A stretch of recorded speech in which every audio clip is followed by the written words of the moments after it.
Bull Bear Buzz podcast for decoding markets, fueling minds.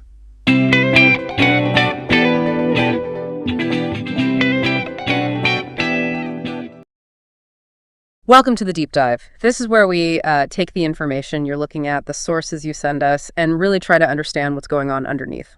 Exactly. And today we've got this, pretty detailed survey on private sector capital expenditure, CAPEX, basically. Right, CAPEX. So our mission, if you like, is to look through all these numbers, all this data, and pull out the key trends and, maybe more importantly, the opportunities that might be emerging. Yeah, that's the plan. The data we have here, it stretches from the financial year 2021-22, and then it gives projections right out to 2025-26. So a good 5-year view. A pretty solid timeline, yeah. Yeah. It lets us see how investment thinking, the appetite for spending is changing within the larger private companies. And these are defined quite specifically in the survey, aren't they? They are. We're talking manufacturers with turnovers over 400 crore, traders hitting 300 crore plus, and then other sectors, they need to be over 100 crore. Okay, so these are definitely significant players, big companies making big investments. That's right. And the headline figure that kind of jumps out right away is this expected aggregate CAPEX growth. It's nearly 24% across the whole 5-year period. 24%. That's pretty substantial growth overall. Okay, let's get into the details then. What are those sort of overarching trends this survey is showing us? Well, if we look at the total CAPEX, the unweighted figures for just those companies that actually reported for all 5 years. Right, the consistent reporters. Exactly. You see an interesting pattern. It starts at around 394,681 crore back in 21-22. Okay.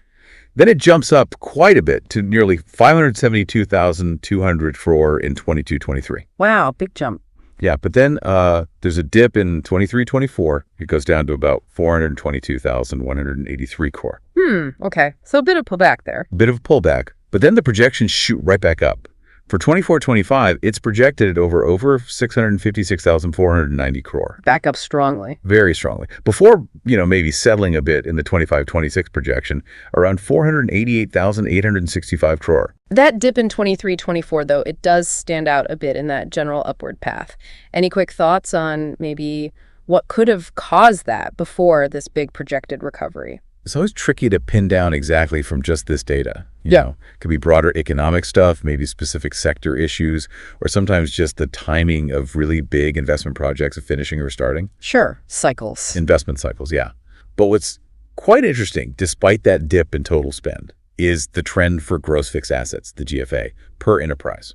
Ah, okay. What's that doing? That actually shows a steady climb. It goes from about 3,152 crore per company in 21-22, up to 3,279 crore in 22-23, and then a pretty significant jump to 4,183 crore in 23-24. So even when the total spending dipped, the average company's asset base was still growing quite a lot. It's just maybe they were still making those foundational investments, building up their core assets, which kind of sets the stage for future growth, even if the big spending fluctuated year to year. That makes sense. Building the foundation. Okay, so where is all this capital actually projected to go? Which sectors are really, leading the charge? Right. Looking ahead to the current year, 2024-25, the projections show 3 sectors really dominating the share of planned CAPEX. Okay, who are the big 3?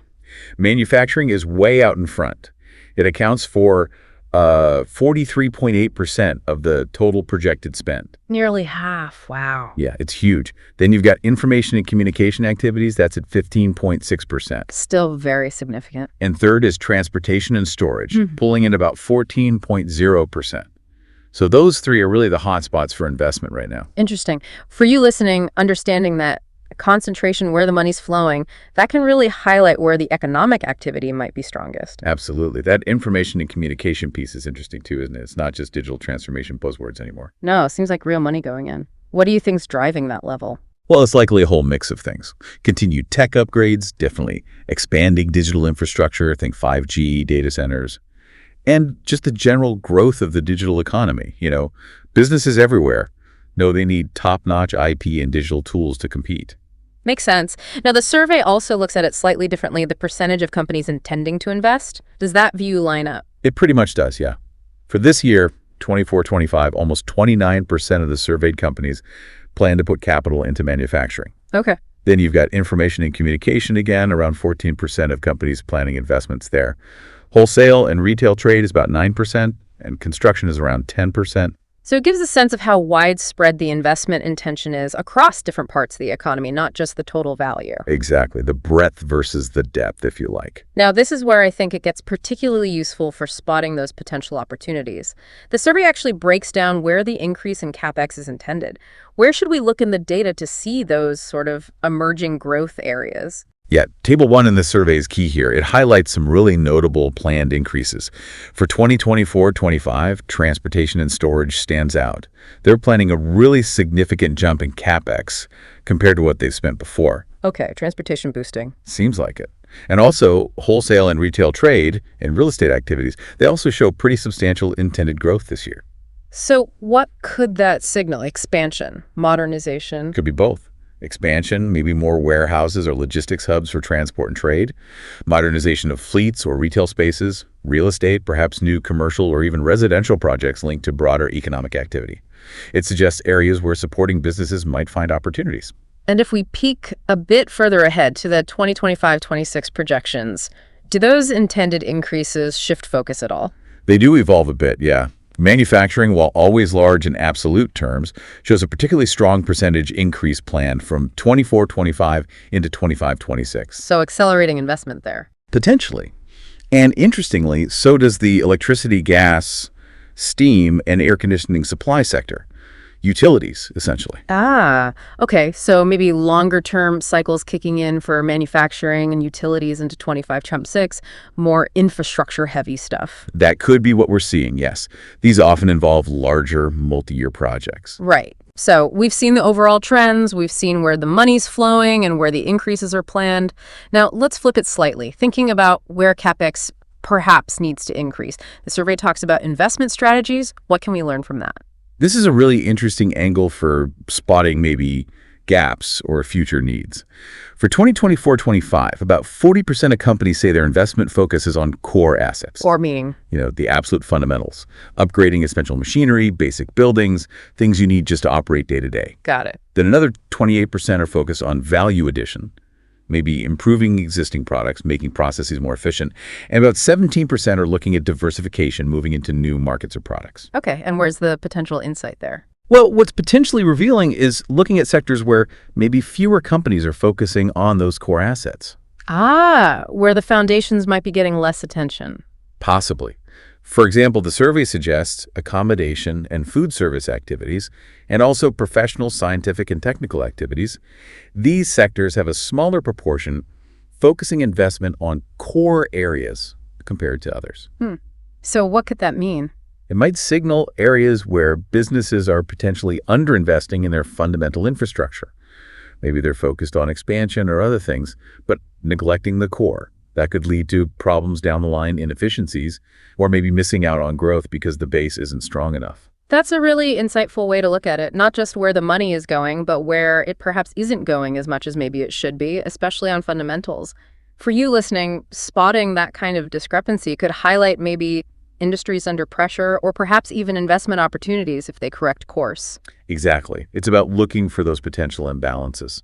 Okay, what about the main objectives behind the investments? What are companies trying to achieve with this CAPEX? The number one objective, cited for 24-25 investments, is pretty straightforward. Income generation. Nearly half, 49.6%, say that's the main goal. Makes sense. Invest to earn more. Right. Upgradation is also a big one, around 30%, keeping things modern, efficient. Then diversification is next at about 16%. And anything else significant? Well, what's perhaps notable by its relative smallness right now is energy transition. It's cited as the main objective by only 2.8% of enterprises. Only under 3%, given all the talk about sustainability and net zero. Exactly. It's quite low as a primary driver for this year's CAPEX, according to the survey data. Now, this could definitely be an area where CAPEX needs to increase significantly in the future, as environmental pressures, regulations, and even market demands for greener products intensify.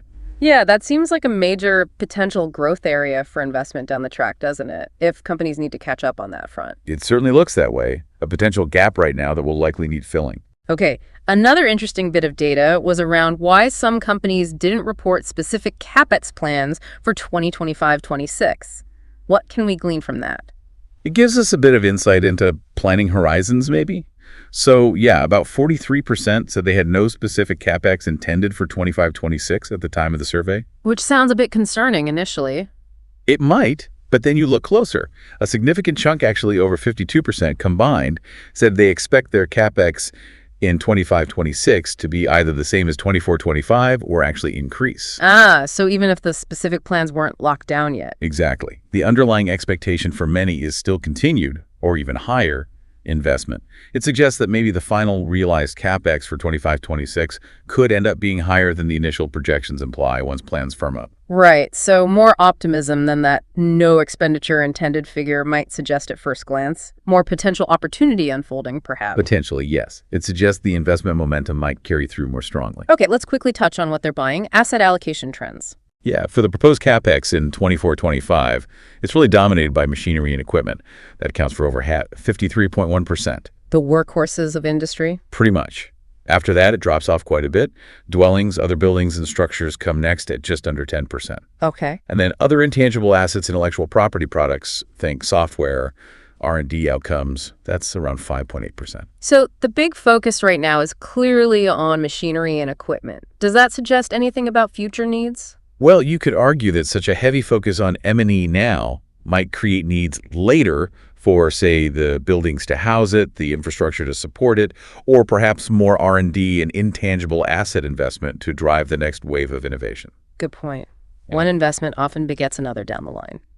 Okay, finally, the survey mentioned realization ratios. Yeah. Basically, do companies actually spend what they say they're going to spend? Yeah, it looks at proposed versus actual CapEx for the past years, 21-22 up to 23-24. And the news there is generally pretty positive. The overall realization ratios were actually quite strong.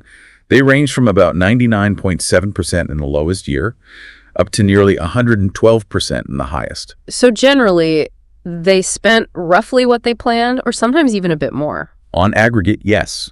It suggests these large companies are, by and large, following through on their stated investment intentions. Of course, digging into specific sectors that might have had consistently lower or higher ratios could give more clues about execution capability or perhaps shifting priorities within those industries. But overall, a good track record of intent matching action. Okay, so let's try and bring this all together. What are the main takeaways from this deep dive into the CAPEX survey? Well, I think the overall picture is pretty positive for private sector investment, wouldn't you say? There's a clear upward trend projected, despite some bumps. Yeah, that nearly 24% aggregate growth over the 5 years is a strong headline. And we saw manufacturing, info and comms, and transportation really leading the pack in terms of where the money's going this year. Right. And those notable intended increases we talked about, transportation and storage, wholesale and retail trade, real estate for 24-25, that signals where some near-term momentum might be. And then looking a bit further out, manufacturing and utilities showing strong projected growth into 25-26. Exactly. But we also identified those potential areas where CapEx maybe needs to increase or opportunities might lie. Like the potential underinvestment in core assets in sectors like accommodation or professional services. Yeah, and that very low current focus on energy transition as a primary driver, suggesting a big potential area for future growth and investment need. And the current heavy focus on machinery and equipment may be pointing towards future needs in buildings or intangibles down the road. Precisely. And the fact that realization ratios have been historically strong gives us some confidence that these plans are likely to materialize, more or less. It provides a pretty valuable map, of where large private companies are placing their bets for the near to medium term. It certainly does. Now, it's really important for us to state here. The information provided is for educational purposes only and not financial advice. We are not SEBI-registered advisors. That's crucial. Investing in stocks or any asset carries risks, including the potential loss of your money. Absolutely. So please, always consult a SEBI-registered advisor before making any investment decisions. Definitely. And for more unbiased market updates and analysis like this, you can always subscribe to Bull Bear Buzz Podcast. Yeah, please do. And maybe a final thought to leave you with as you digest all this. Think about how these large-scale CapEx trends, these big company investments we've discussed, how might they ripple out? What effects could they have on the wider economy? And what opportunities might that create for businesses of all sizes, maybe even yours? That's a good question to ponder. The downstream effects. Indeed. Thanks for taking this deep dive with us today.